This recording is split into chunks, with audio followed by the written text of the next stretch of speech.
ಎಲ್ರಿಗೂ ನಮಸ್ಕಾರ. ನಾನಿವತ್ತು ರೆಡಿಮೇಡ್ ಅಕ್ಕಿ ಶಾವಿಗೆಯಲ್ಲಿ ಉಪ್ಪಿಟ್ಟು ಮಾಡೋದನ್ನು ತೋರಿಸ್ತಾ ಇದ್ದೀನಿ. 1 ಲೀಟ್ರಷ್ಟು ನೀರು ಮತ್ತು ಅದಕ್ಕೆ ಅರ್ಧ ಸ್ಪೂನ್ ಎಣ್ಣೆ ಹಾಕಿ ಕುದಿಯೋಕ್ಕೆ ಒಲೆ ಮೇಲೆ ಇಟ್ಟಿದ್ದೀನಿ. ಕುದೀತಿರುವಾಗ ಒಂದು 100 ಗ್ರಾಮಷ್ಟು ಅಕ್ಕಿ ಶಾವಿಗೆನ ಅದಕ್ಕೆ ಹಾಕಿದ್ದೀನಿ. ಇದು ಬೇಯೋದಕ್ಕೆ 3 ರಿಂದ 4 ನಿಮಿಷ ಸಾಕು. ಜಾಸ್ತಿ ಎತ್ತು ಬೇಯಿಸಬಾರ್ದು. ಜಾಸ್ತಿ ಬೇಯಿಸಿದ್ರೆ ಇದು ಮೆತ್ತಗಾಗೋಗುತ್ತೆ. ನಂತರ ಒಂದು ಸ್ಟೈನರಿಗೆ ಬಗ್ಗಿಸಿ ಅದ್ರ ಮೇಲೆ ತಣ್ಣೀರನ್ನು ತಕ್ಷಣವೇ ಹಾಕಬೇಕು. ಇದರಿಂದ ಉದುರಾಗುತ್ತೆ ಶಾವಿಗೆ. ಒಲೆ ಮೇಲೆ ಬಾಣಲೆ ಇಟ್ಟು 3 ರಿಂದ 4 ಸ್ಪೂನ್ ಎಣ್ಣೆ, ಸಾಸಿವೆ, ಜೀರಿಗೆ, ಕಡಲೆಬೇಳೆ, ಉದ್ದಿನಬೇಳೆ, ಕಡಲೆಕಾಯಿ ಬೀಜ ಹಾಕೋದು.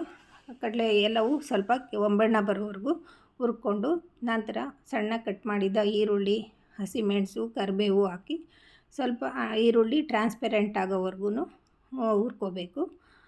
ಜಾಸ್ತಿ ಈರುಳ್ಳಿ ಕಪ್ಪಾಗಂಗೆ ಮಾಡ್ಕೋಬೇಡಿ. ನಂತರ ಒಂದು ಅರ್ಧ ಸ್ಪೂನಷ್ಟು ಶುಂಠಿ ಬೆಳ್ಳುಳ್ಳಿ ಪೇಸ್ಟು, ಸ್ವಲ್ಪ ಅರಿಶಿಣ, ರುಚಿಗೆ ತಕ್ಕಷ್ಟು ಉಪ್ಪು ಹಾಕೋದು. ಅರಿಶಿಣ ನಿಮಗೆ ಚಾಯ್ಸ್, ಅದು ಬೇಕಾದರೆ ಹಾಕ್ಬೋದು, ಬೇಡಂದರೆ ಇಲ್ಲ.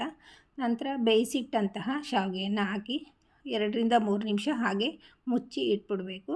ಶಾವಿಗೆ ಸ್ವಲ್ಪ ಬಿಸಿ ಆದಮೇಲೆ ತಿರುಗಿಸೋದ್ರಿಂದ ಉದ್ರಾಗಿ ಬಿಡಿಯಾಗಿ ಆಗುತ್ತೆ. ಮತ್ತು ಅದಕ್ಕೆ ತುರಿದಂತಹ ಹಸಿ ಕಾಯನ್ನು ಹಾಕೋದು. ಫ್ರೆಶ್ ಆಗಿರಬೇಕು ತೆಂಗಿನಕಾಯಿ, ಆಗ ರುಚಿ ಇನ್ನೂ ಜಾಸ್ತಿ ಆಗುತ್ತೆ. ನಂತರ ಸಣ್ಣಗೆ ಹೆಚ್ಚಿಟ್ಟಂಥ ಕೊತ್ತಂಬರಿ ಸೊಪ್ಪು ಹಾಕೋದು. ನಂತರ ಸ್ಟವ್ ಆರಿಸಿ ಒಂದು ಅರ್ಧ ಹೋಳು ನಿಂಬೆಹಣ್ಣು ಹಿಂಡಬೇಕು.